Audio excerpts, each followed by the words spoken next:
Bonjour les amis, alors c'est Gwen, aujourd'hui je vous fais une petite vidéo, j'en avais parlé sur les réseaux sociaux, c'est à propos des insultes, des manques de respect ou des menaces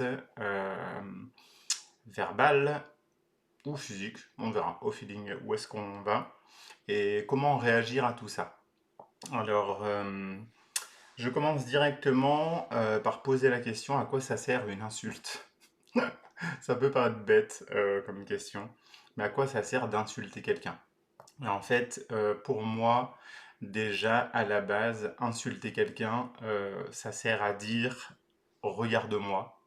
Donc le but c'est de se faire voir, de se faire entendre, de d'exister. En fait, le but c'est d'exister en premier lieu, donc ça veut dire qu'on ne se sent pas assez vu par la personne, donc on a besoin de l'imprégner, de la marquer, je dirais même, avec une insulte. Donc c'est une manière de laisser une trace à l'autre, de façon à ce qu'il se souvienne de nous. Donc je pourrais prendre la métaphore, en fait, marquer l'autre à travers les souvenirs, mais en fait une insulte c'est une émotion qu'on donne à quelqu'un, qu'on donne de force, qu'on envoie à l'autre. Et donc c'est une façon de marquer l'autre verbalement, émotionnellement, comme un animal marquerait son territoire, si vous voulez. Donc c'est aussi une manière de dire à l'autre, tu vas m'amener avec toi, à travers les émotions et à travers les souvenirs. C'est également une manière de jauger l'autre et ça va ensemble. En fait, jauger l'autre, c'est chercher un rapport de force et encore une fois, on vient à notre animalité. Donc le but, c'est de trouver ses failles. Donc quand on insulte quelqu'un et quand nous recevons des insultes, là, ça nous amène forcément à nos propres blessures. Tout simplement parce que lorsqu'on est centré, ancré et qu'on va bien dans un domaine, je parlerai peut-être des SPP après, des sous-personnalités, on n'est pas touché, marqué ni affecté par l'insulte, ça nous coule dessus parce que tout va bien. Et en fait, lorsqu'une insulte nous blesse, ça veut dire qu'on avait déjà un problème existant avec ça. Donc je vous prends un exemple. Si quelqu'un vous dit t'es vraiment un radin et que vous vous sentez pas radin, ça va pas vous toucher du tout. Alors que si quelqu'un vous dit t'es vraiment con, tu comprends rien, et que vous avez déjà un complexe par rapport à votre intelligence ou que vous avez déjà été insulté par rapport à ça ou rabaissé dans votre vie et que vous n'avez pas encore guéri ou apaisé cette blessure, ça peut vous affecter et donc forcément le premier réflexe face à une insulte, c'est d'observer sa propre réaction.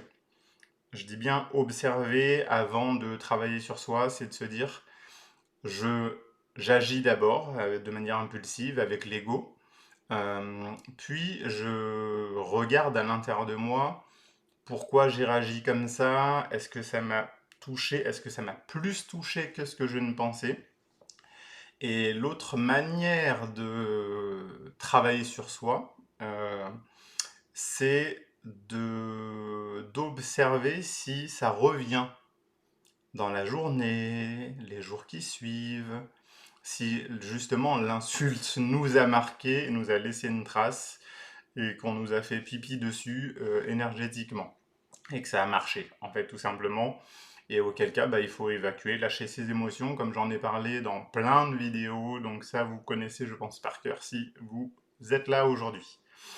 Euh, Quand je dis jauger l'autre, ça nous apprend justement bah, ce travail sur soi à ne pas montrer ses failles, ne pas se balader avec ses failles grandes ouvertes. Donc là, on va aller dans le comment réagir à une insulte. Comme je vous l'ai dit, bah, spontanément, si on va bien, bah, on reste relativement de marbre et on est OK avec l'insulte ou l'agressivité de l'autre.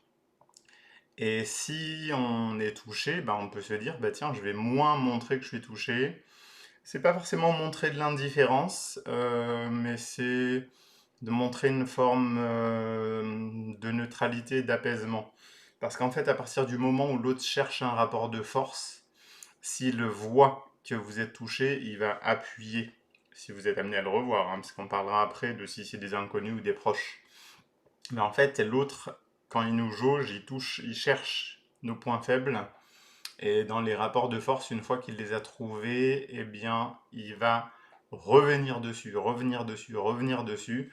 Donc, on peut le voir comme un bourreau s'acharne sur une victime, mais on peut aussi le voir comme un enseignement de la vie, comme j'en parle souvent, avec l'intelligence de la vie qui dit, eh ben, tu vas te guérir, tu vas te guérir, tu vas te guérir, je veux que tu te guérisses. Donc il y a derrière toute insistance et lourdeur, il y a aussi un besoin que l'autre change, de provoquer une réaction, de provoquer un changement.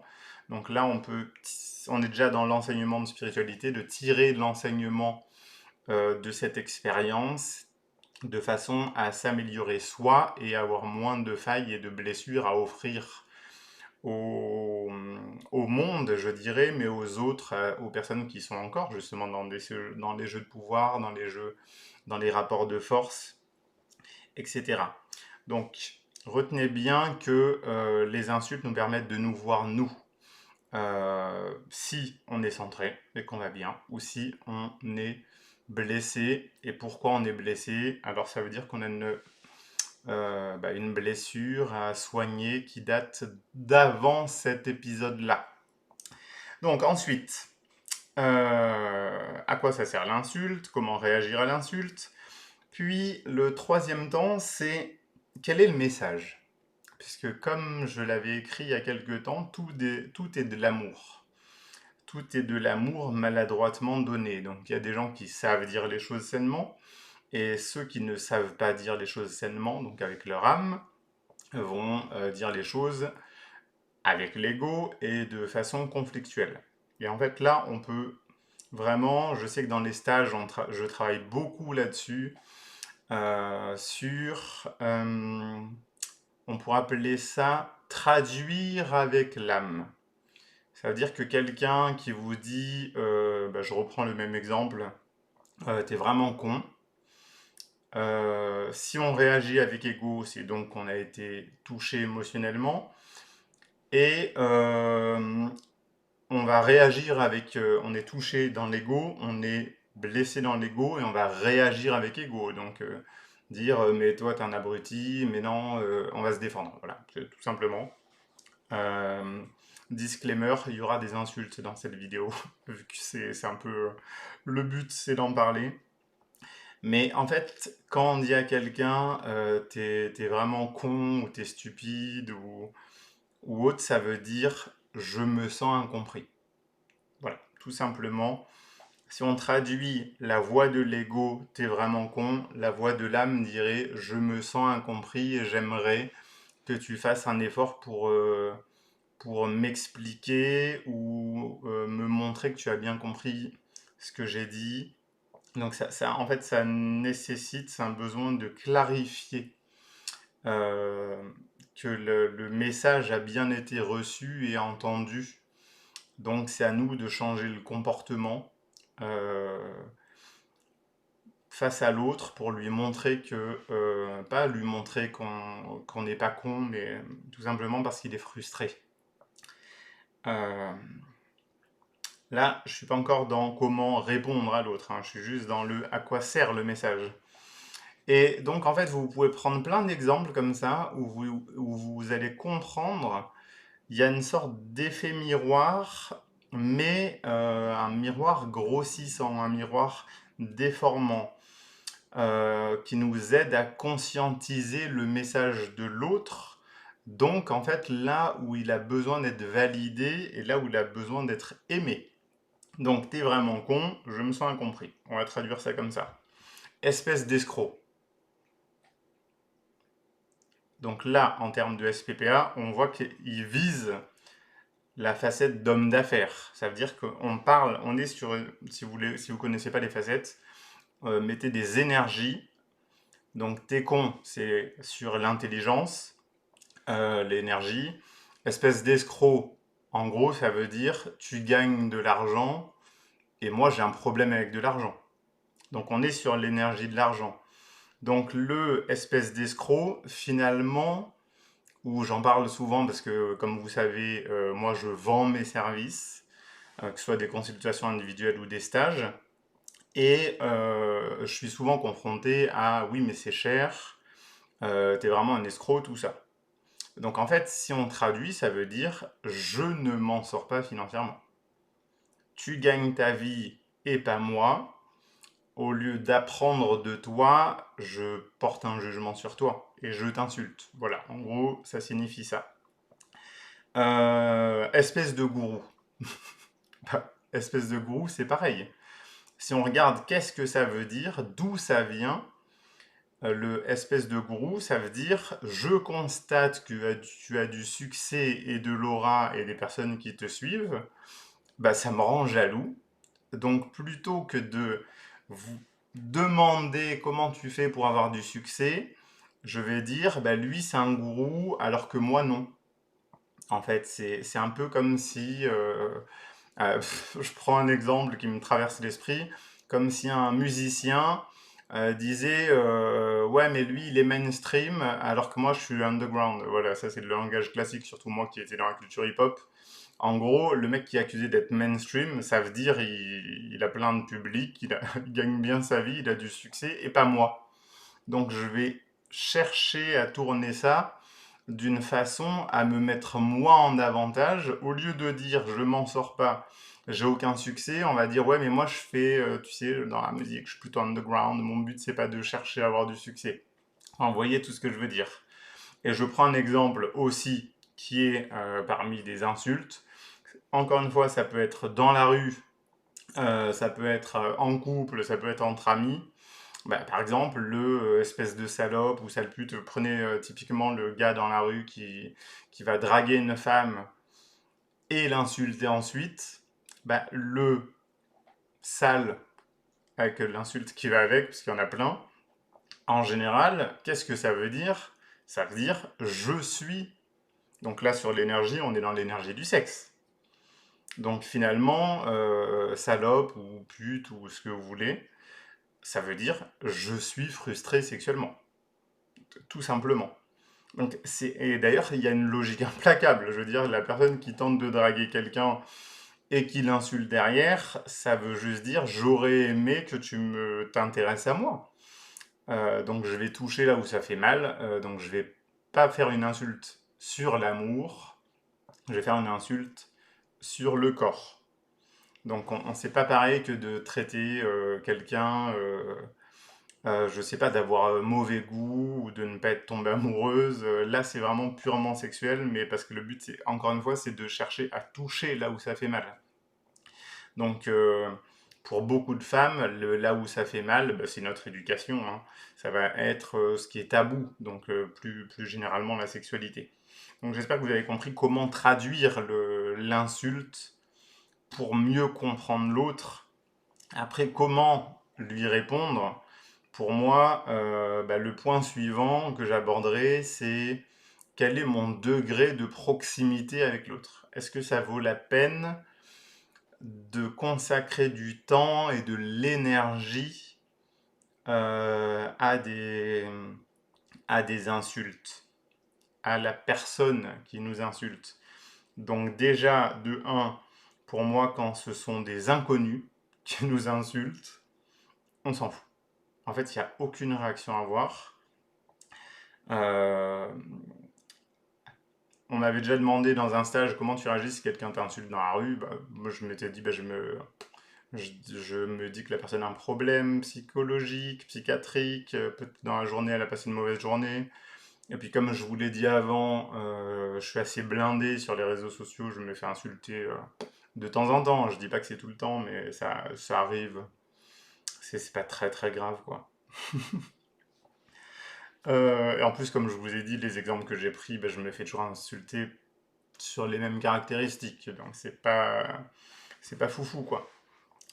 Donc les inconnus, pas de réaction à avoir, sauf s'il y a menace et que vous êtes en groupe. Et vu qu'on vit dans une société qui devient dangereuse, parce qu'il y a des psychopathes partout, euh, bah, je fais une parenthèse d'ailleurs. Il y a eu une affaire cette semaine d'un père de famille qui s'est fait poignarder parce qu'il avait engueulé un gars qui conduisait n'importe comment sur la route. Lui était accompagné de sa femme et de leur fils, je crois. Et il a eu le tort d'insulter le gars qui est sorti de son camion ou de sa camionnette et qui l'a poignardé. Donc voilà. C'est pas pour dramatiser, mais c'est pour dire on vit dans ce monde-là, soyons objectifs. La majorité des êtres humains ne réagiront pas comme ça, mais ça existe, hélas. Donc ça veut dire que pour moi, quand vous réagissez à des insultes ou à des menaces, ça veut dire que quelque part psychologiquement, il faut être prêt à ce que ça aille plus loin. Il faut être prêt psychologiquement. Je vous ai déjà parlé, je crois, d'une fois où moi je me suis fait insulter. J'étais dans un parc avec mon fils. Il y a un espèce de taré qui pensait qu'on le regardait, qui est venu nous insulter. Et vu que j'étais avec mon fils en plus, donc il y a l'instinct paternel qui intervient. Et en fait, c'est comme si dans ma tête, j'étais vraiment sur deux modes à la fois. Le mode rester zen et montrer qu'il n'y a aucun problème, donc encaisser les insultes en m'en fichant complètement. Mais en même temps, j'étais en totale vigilance de s'il y a le moindre geste brusque. Faudra aller jusqu'à neutraliser, pour prendre un mot policier, l'autre. Donc on se prépare psychologiquement à ce que si ça part, faut aller au bout du truc. Enfin, le neutraliser, je ne veux pas dire le tuer, hein, bien évidemment. Ça veut dire le maîtriser, ou en tout cas empêcher toute forme de réaction où il serait susceptible. Bah, en fait, des fois, il faut employer la violence, hein. Je suis vraiment un pacifiste, mais soyons honnêtes, des fois, on n'a pas le choix face à une violence, donc là, physique et non pas verbale. Alors, donc je parlais, oui, du degré de proximité des inconnus, on lâche prise. Des proches, on peut essayer de prendre sur soi, on doit d'ailleurs prendre sur soi, se maîtriser. Mais avec des proches, prenez des collègues de travail, un patron, des amis, des voisins. Il est toujours bon d'essayer de comprendre et de communiquer sainement. Donc là, bon, je ne vais pas faire une vidéo sur la voix de l'âme, mais apprendre à communiquer sainement, c'est dire ce qu'on ressent, en quoi ça nous blesse. C'est quand même déjà un peu, à l'inverse de tout à l'heure, là, c'est montrer ses failles. C'est oser dire à l'autre, bah écoute, ouais, ça m'a touché ce que tu m'as dit et j'aimerais bien améliorer la situation, tout simplement, hein. Et avec, bah, forcément, c'est proportionnel à la proximité, plus la personne est proche et plus ça nous affecte. Donc, forcément, là, je crois qu'avec nos très proches, il ne faut pas réagir tout de suite. Moi, je sais que ce que je préconise, c'est de prendre sur moi et de m'isoler parce que j'ai toujours besoin de gérer d'abord une situation et ensuite, une fois calmé, d'en discuter. Après, il y a des gens qui sont pas comme ça et qui prônent des formes de thérapie du il faut dire les choses tout de suite. Pour moi, quand on dit les choses tout de suite, elles sont jamais bien exprimées ou alors extrêmement rarement. Donc c'est pas ce que j'enseigne, mais en supposant qu'on soit face à quelqu'un qui a besoin de communiquer tout de suite, bien faut se forcer pour quelqu'un comme moi par exemple qui a besoin de temps à se dire à l'autre, si tu lui accordes du temps, ne va pas lâcher prise du tout. Donc vous pouvez revenir, moi ça m'est déjà arrivé avec certains proches. Je reviens une heure après comme une fleur, moi j'ai lâché toutes mes émotions, je suis prêt à discuter ouvertement et tout va bien. Et la personne est encore dans le conflit et a gardé ça pendant toute l'heure en se disant, dès qu'il revient, ça va être le drame. Et là, ben, il faut apprendre à composer avec. Donc ça veut dire un mélange de communication et de gérer ses émotions. Ça devient très délicat, mais ça peut s'apprendre avec des gens qui aiment communiquer dans l'émotionnel. Donc bref, alors, j'en termine avec le plus grave, ce qui est, donc j'ai parlé de tester les limites, vouloir une réaction, et en fait quand on n'en obtient pas, c'est là où ça devient plus grave, donc on peut tourner dans le harcèlement. Donc là je vais aller vraiment sur des personnes dérangées, ou qui ont des problèmes, ou pire encore, des psychopathes. Donc là, si on a des psychopathes, amis, bon c'est plus rare en général, c'est des relations amoureuses qui virent à la psychopathie, c'est des ruptures, c'est des ex, voire des relations qui durent parce qu'on a peur de quitter l'autre. Bon, là je vais être moins dans le thérapeute et plus c'est dans le conseil humain. Je pense qu'il faut en parler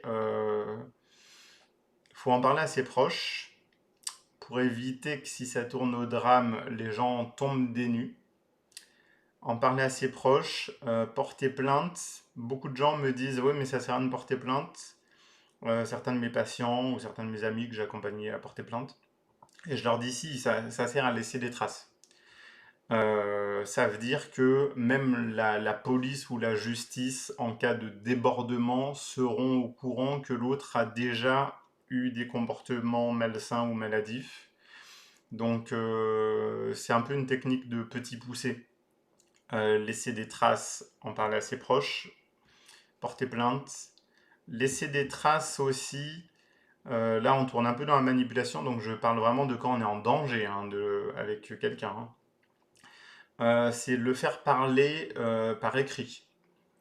Pour les anciens, des lettres. Pour les nouveaux, des mails, des messages, des conversations écrites de façon à le faire parler, provoquer peut-être qu'il nous insulte ou qu'il nous menace, faire des screenshots au cas où. Je dis bien au cas où parce que c'est pas à montrer à n'importe qui s'il n'y a pas vraiment gros danger. Mais je pense que c'est important quelque part si vous êtes en danger, de créer une sorte de dossier où vous aurez toutes les preuves que vous voulez s'il y a besoin de passer à la vitesse supérieure, qu'elle soit violence physique hein, pour se défendre ou que ce soit, oui, je parlais de passer à la police ou de passer à la justice ou des choses comme ça. Mais en tout cas, bon, j'espère que personne n'arrivera à ça, mais je sais que ce sont des choses qui arrivent. Donc, ma conclusion aujourd'hui avec cette vidéo, c'est que moi, j'ai une nature très innocente. Donc en général, quand on m'insulte, ma première réaction, c'est l'incompréhension. Je comprends pas trop la case, même si je me fais tout le film des conseils que je viens de vous donner, à quoi ça me sert de recevoir cette insulte, où est-ce qu'il a un problème, comment réagir, etc. Donc je tombe assez dénu. Et je me dis, vraiment, c'est quelque chose qui m'a touché récemment. J'ai reçu une insulte d'un inconnu encore sur les réseaux sociaux, parce que comme je vous ai dit, moi c'est plus sur les réseaux sociaux que j'ai des détracteurs et des gens qui m'insultent, mais dans la vraie vie, j'en ai pas. J'ai pas d'ennemis, j'ai pas de problème, qui que ce soit. Euh, mais quelqu'un m'a vraiment insulté de manière assez bien grave, quoi. Ça m'a affecté. Et je me suis souvenu de plusieurs choses. Donc ma conclusion, ce sera évidemment euh, l'adage de Jésus, que celui qui n'a jamais péché lui jette la première pierre. Donc je me dis, bon, il en a gros sur la patate, il y a des gens qui ont besoin de nous insulter fort, en plus un pavé pour expliquer. Donc je me suis dit, bon, il veut que je le voie, il veut que je le remarque. C'est intéressant, parce que sinon on ne lâcherait pas des commentaires sur la vidéo de quelqu'un, si on ne voulait pas qu'il les lise. Donc c'est une manière, comme je vous l'ai dit, de se faire voir et de provoquer quelque chose. Puis de cet adage que celui qui n'a jamais péché jette la première pierre, je me suis dit, mais encore faut-il avoir une pierre. Et donc, euh, celui qui porte une pierre dans la main, donc par métaphore une insulte à lancer, bah, c'est parce qu'il porte une pierre dans le cœur, en fait. Tout simplement parce que euh, on ne peut donner que ce qu'on possède en soi. Donc, si on a des insultes à distribuer au monde, c'est parce qu'on a reçu des insultes et qu'on en a gros sur la patate et qu'on a plein de pierres dans son cœur. Alors que des personnes, et ça nous permet de nous jauger, des personnes qui sont guéries deviennent forcément bienveillantes et communiquent de manière plus saine et n'ont pas de pierres à lancer du tout. Ils ont plutôt des fleurs à lancer ou des compliments, des cadeaux, de l'amour.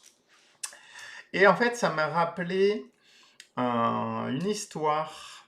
Je sais plus si, oui, ça doit être une mythologie chinoise, je crois, ou indienne, en tout cas asiatique. Euh, bah, je crois que ça concernait Bouddha, mais vous savez, il y a plein d'histoires sur Bouddha, on a tellement, on lui invente des vies. Mais bon, bref, l'histoire en question, on va pas dire que c'est Bouddha, on va dire que c'est un sage. C'est l'histoire d'un gars qui est très énervé parce qu'il y a un sage dans son village. Euh, alors il l'insulte. Alors le sage ne répond pas ou lui dit merci, c'est cool, tout va bien.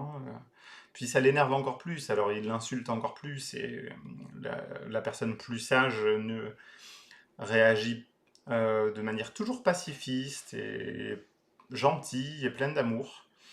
Et en fait, le gars pète un plomb et il décide de cumuler ses ordures et d'aller les déverser devant la maison du sage. Vraiment pour lui montrer qu'il n'en peut plus de sa sagesse, ou qu'il veut, en fait, il veut provoquer cette réaction dont je vous ai parlé. Et le sage, à l'inverse, le lendemain, ramasse plein de fleurs et de beaux objets et vient les déposer devant la maison de la personne en colère. Et ah bah tiens, ça rejoint ma conclusion de tout à l'heure d'ailleurs. Et la personne lui demande, mais pourquoi moi je te pourris la vie, je t'envoie plein de seaux de merde dessus, et toi tu me donnes des fleurs et à manger et des belles choses, pourquoi tu fais ça? Et le sage répond donc, on ne peut offrir que ce qu'on a. Voilà pour ma conclusion. Et j'espère que je vous aurai donné quelques clés, ou beaucoup si possible, pour apprendre à réagir et à travailler sur soi. Je termine avec petite page pub. Je serai en stage, mailez-moi si ça vous intéresse. Ah ben d'abord, je serai en conférence à Morges le 6 avril. Je ne me rappelle plus du thème, mais je vous enverrai ça si ça vous intéresse. En stage à Noiregue, proche de Neuchâtel, 24 au 26 mai avec Joanne Ettal. Joanne et Tal seront 1er de juin à Bienne pour organiser un stage à eux. Nous serons dans l'Ain, entre Oyonnax et Nantua, du 14 au 16 juin. Genève est en cours d'organisation, ainsi que Caen, ainsi que Saint-Étienne et d'autres. Ça traîne un peu cette année le programme. Pour tout le monde, hein. Moi aussi je traîne, tout le monde traîne. Il y a une énergie assez ralentie, mais ça sera l'objet d'un autre stage. Alors, je vous remercie de votre attention, de laisser des likes, des commentaires et de partager si ça vous a plu ou que ça peut plaire ou parler à un de vos proches. N'hésitez pas, justement, par bienveillance et par don de votre amour. Nous sommes un et je nous aime. Ciao, ciao!